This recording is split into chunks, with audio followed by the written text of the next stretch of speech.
Hi there, I'm Katie Cat, and this is our weekly Astro Tarot for July 28th. Yoda's really excited. It is his favorite time of day. He loves to go see the sunset. Of course, it would work out that I have a dog that loves to look at the moon and loves to look at the setting sun and likes to point out rainbows. But right now, he's just getting really excited about playing. And so he might make this video a little bit more difficult. We'll see. So for this week, I drew us 2, 4, 6 cards, and they do highlight some astrological occurrences that are happening over the next couple of weeks. And so before we jump into that, I wanted to look at actually what's going on astrologically in the sky. So we currently have Mercury just went into the sign of Virgo. Venus is over in Leo. We have the sun also in the beginning degrees of Leo. We have Jupiter up here in Gemini with Mars pretty close behind. Then we have Uranus in Taurus. We have the moon in Taurus. So we're in the last quarter stage of the moon. It is currently waning, moving toward a new moon, which will be on the 4th of August. We also have Chiron in Aries. We have Neptune in Pisces, as well as Saturn in Pisces, and Pluto over here in the beginning degree of Aquarius. So we have some things that are showing up this week that are going to be moving into square relationships. Square relationships always bring about challenges of some sort that we have to work through that provide us a friction that we have to learn how to overcome. And so depending on where your own natal planets are placed, they could be getting triggered by some of these transits as well. More specifically, we have this interesting conjunction that's happening pretty soon here with Mars and Jupiter, because Mars is just a few degrees behind Jupiter. Mars is considered the planet of action, and Jupiter is the planet of expansion. So whatever house you have Gemini sitting in your natal chart is likely going to be seeing some kind of expansion. Hi, buddy. I know we're going to go play soon, I promise. He doesn't believe me, but we will. So another thing to consider is that we will have a new moon in a few days here. When the moon comes into alignment with the sun, we won't be able to see the moon, hence it'll be a dark moon or a new moon. Then we also have something interesting by way of the placements of Uranus and Venus currently, because they are in a square relationship, which can bring about some big changes in the way of relationships, because Uranus does that. It brings about unexpected changes. And so we need to consider all of the information that is at play. If we're getting excited about something, we need to look deeper than surface level with it. The other thing to consider is that over here where we have Mercury at the 1st degree of Virgo, it will be moving to only 4 degrees of Virgo, and then it will start retrograding, and it will retrograde back to 22 degrees of Leo, and then we'll come into another square relationship with this planet Uranus. And again, anytime we have a square relationship, it brings about a challenge because it's at a 90-degree angle of another placement in the chart. And so that can bring about some kind of change depending on which planet it is interacting with. In that particular incident, it will be interacting first with Venus, as I just mentioned, and then with Mercury. So whenever Mercury goes into like a retrograde viewpoint, we have to consider the properties of Mercury. Mercury is the fastest moving planetary body. It is considered the messenger of the gods. It rules over communication. And so whenever Virgo goes retrograde, things slow down a bit, and we need to really pay attention to the details of things and not move too quickly. It can also be a time where things are brought back to the surface from the past, because Mercury is literally going over an area and then having to go over that area again. So it will be, I think, out of complete retrograde on August 29th. It's going into retrograde on August 5th. And then it will be returning over its shadow. Basically, it's moving forward, and then it goes retrograde, and then the shadow period is when it's basically crossing over that space that it's already crossed over before. So it will be getting out of that realm of the chart on the 12th of September. So the things that are happening with Mercury by way of communications and things that are being brought to the surface, we're going to see play out over a little bit of time. So let's go ahead and jump into the tarot for this week. The opening card that we have for this week is the Page of Wands.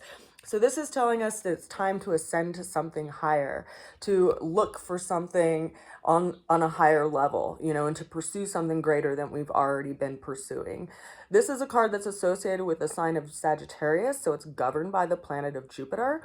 And Jupiter right now, as I said, is in the sign of Gemini, and it's going to be going into a conjunction here with Mars on the 15th of August. So we can expect to see, you know, changes starting to come about and some kind of motivational expansion happening in our life wherever Gemini sits in your chart, depending on the house itself and which house, an area of your life that house governs. So Mars is the planet of activity, you know, and Jupiter is the planet of expansion. And so we are being called quite literally to ascend to a higher place, to move forward in a direction that's actually more in alignment with a goal and an aim that we have rather than just, you know, keeping things at the status quo. Now, the challenge that we have for this week showed up as the Lover's card. Now, this is particularly interesting to me because the Lover's card rules over the sign of Gemini, which is what I just mentioned, where Jupiter and Mars currently is. It's also governed by the planet of Mercury, and Mercury is about to go into retrograde. Now, when we consider that Gemini is governed by the planet of Mercury, and Mercury is over in the sign of Virgo, it's literally examining our day-to-day habits, our day-to-day routines, revisiting things, revisiting conversations, and we're reviewing these things so that we can actually become in better alignment with where we put our energy and effort and, you know, start to strip away the coarse from the fine. The Virgo sign as a whole is considered the sign of assimilation and health and preventative health, and it is governed by the planet of Mercury. So Mercury governs two signs. It governs both Gemini and Virgo. So it's happy to be in Virgo's house, but it is about to go over I guess an area or piece of land in your natal chart that it's going to have to go back and review. That will be highlighting some of the changes that are happening up in Gemini because that's its natural house, right? So whenever you go traveling, you bring things back that you've gathered on your journey. And that's kind of how I see Mercury right now, is he's on a journey in the sign of Virgo, revisiting daily habits that he's going to ultimately bring to some kind of area of expansion and development in the sign of Gemini, wherever Gemini sits in your chart. Now, the Lover's card is also considered the card of communication. And so there may be communications that we're reviewing in our mind and that we're kind of retelling ourselves. Those are the sound in the background, if you can hear it, are hummingbirds. And I just filled the feeder again because they went through a whole feeder of sugar water in a day. And when I was out there filling it, they were buzzing around me, really excited for fresh sugar water. So now I have 3 currently at the feeder with a 4th one in waiting. A 5th one. There's a lot of them out right now, especially around sunset. They're very, very excited. This is probably the most I've ever seen out there at one time. Anyway, though, back to the card. I got a little excited by hummingbirds. The Lover's card is a card of communication. It's also a card that's around choices and where we want to put our energy and effort. You know, if we want to take the high-low road or the low road, we have to consider the impression that we leave behind in the wake of things that we say, things that we communicate. And if there's something that is unclear and something that's still kind of being spun around in the mind, that could be why this challenge is coming up. Now, considering that Mercury as a planet is about to go into retrograde, this is a period in time of review where things get revisited and things ultimately, I would hope, get settled and resolved. But this is our challenge. This is something that we're working with. It's a major arcana, so it's bringing this to light and also encouraging us to level up, as I mentioned with the first card once again. Now, the way we get through the challenge came in by way of the 7 of Swords. This is learning through experiences. Swords are also always associated with communication and our mind and mental activity. Sevens are numbers of learning, and we see someone who's walking away from an encampment. Now, sometimes this card can mean, seeing someone who has kind of a slanderous type way of speaking about things, and someone that has a questionable character. It's someone who's walking away from a situation that is no longer healthy for them as well. And they're taking these 5 swords with them and leaving 2 of them behind. So this kind of idea that things will always be perfect or that people are always trustworthy could be coming up to the table as we see things for what they really are. And this is a learning through that, learning where you want to put your energy and effort, what you want to engage with, and what you ultimately will allow to engage in your mind. Like, people say, don't let the wrong people set up residence in your heart and your mind rent free when they're only causing you angst and suffering. So this is someone who's gathering their thoughts and taking with them what they will. Now, as far as the ultimate outcome goes, we have 3 cards, the first of which is the Empress. Now, this is highlighting Venus energy and a kind of mothering energy, also the doorway through which we pass.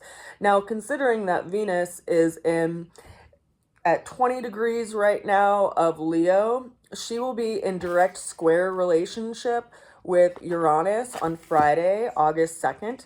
And so we'll see a big unexpected change possibly in the realm of relationship. And it could be a development that's also ultimately interacting with Mercury, because at that same time, on the 2nd of August, we're going to have Mercury at 3 degrees of Virgo. So it'll only be maybe like 8 degrees away from Venus. And anytime something's in a 10-degree orb, they can have some kind of effect and influence with each other. So we have the planet Mercury, which is all about communications, in close proximity to Venus. When it's retrograding, it will be going over that direct degree. And then it's in square relationships with Uranus. So some kind of change that develops out of communication, or possibly even something being revealed based on that mercurial retrograde energy that's coming up. Now, this is someone who's reminding us that it's time to put our energy and effort closer to nature and closer to that which we want to grow, and really nourish that and mother that in ourselves. Now, that is further clarified by the 9 of Cups. Now, the 9 of Cups is some kind of completion around an emotional matter, having some sense of also living in the past, because it could be, like not really seeing for things the way that they are currently, but like revisiting things of the past, revisiting these cups that we have had filled that are behind us and something that we've already completed. But it's also an emotional sense of satisfaction over things that we've gone through. And so if there is something that's changing and adjusting in your life, it's important that we hold on to the things that brought us nurturing rather than the things that always brought us angst or some kind of suffering. Because the emotional world can be, in a lot of ways, like the world that we live in, like when there's big rivers and big turbulent waters that we have to pass through emotionally, they carve out the landscape that we live in a daily way. And we can't always just ignore that river. Sometimes we have to transverse it. We have to figure out when's the best time to transverse it, or we have to build a bridge over it. And if there's something that you've gone through by way of experience that has both good and bad aspects to it, we have to consider what it is that we have gratitude for and thanks for, so that we can take that with us rather than the pain and the suffering of the situation itself. Now, the final card that we have on the table for this week is the High Priestess. Now, I think this is highlighting the new moon energy that we are close to approaching here, as we are currently in a waning moon phase in the last quarter of it. And we're going to have that new moon, as I said, on the 4th of August. And new moons are times for new beginnings. So if you want to visit the things that you've experienced in the last month or 2 months, things that you need to let go of, let them be taken in to the place of being reborn again, but let go of them during this last quarter moon, so that you have open hands for that new beginning that you want to be bringing into your life. Now, consider that the new moon is going to be in the sign of Leo, which governs matters of the heart. And in that sign of Leo, wherever that sits in your natal chart, there's going to be some kind of new beginning, and especially if you have any planetary placements in alignment with that. So new beginnings are times where we don't necessarily see everything and how it's going to play out, but we might have a goal or an aspiration or something that, it's like, I want to aspire to have this thing completed, but I don't necessarily understand all the steps that it's going to take to get me there. But having trust in the process that light will be brought to that as the moon gains in light and waxes throughout the course of the month of August. So we have a lot of really powerful energies happening right now by way of planetary placements. And granted, everything that's in the reading for this week doesn't touch on everything that's going on astrologically, but this is what has been highlighted in this week's Astro Tarot. Now, I do want to ask if you have any questions or anything this has stirred up in your mind in regard to, like, I wonder what she's talking about when she says that, or I wish I knew more about this. I would encourage you to leave a comment. It lets me know how to tailor my readings so that people ultimately understand better about how the planetary shifts and transits in the sky are influencing our personal lives, because nothing is set in stone. Things change and things shift, and they create these moving anchoring points in our lives in order to ultimately help us to develop ourselves, help us to develop our relationships, help us to heal old wounds, and be in a position where we can really offer something to the world that's of value, and also be in good spirits so that we can hold space for other people who are also transversing their own emotional waters, because that's just part of life and navigating through this journey that we call life. I send you a good wish for the week. I hope you are well, and whatever new endeavors you are working on and plotting away in your mind, it's always best to start those after Mercury moves out of its retrograde, because Mercury has a tendency to kind of make things slow down. As one astrologer will say, it's kind of like trying to throw a message in a bottle out into the ocean when the tide's coming in. It can't go far, right? So you can only really put out those messages and that information in order for it to get where you want it to go when Mercury is in a direct motion. And it will be going direct on the 29th of August, but it'll be passing over its shadow period, until the 12th of September. So if there's an idea you're working on or some project that you're thinking about, it's a good time for planning. It's a good time of coming up with a strategy, but then to actually engage in the strategy when Mercury is going direct will always be more fruitful. I send a good wish to you. I send you a lot of love, and I hope you're well, and I will see you again soon. Bye for now.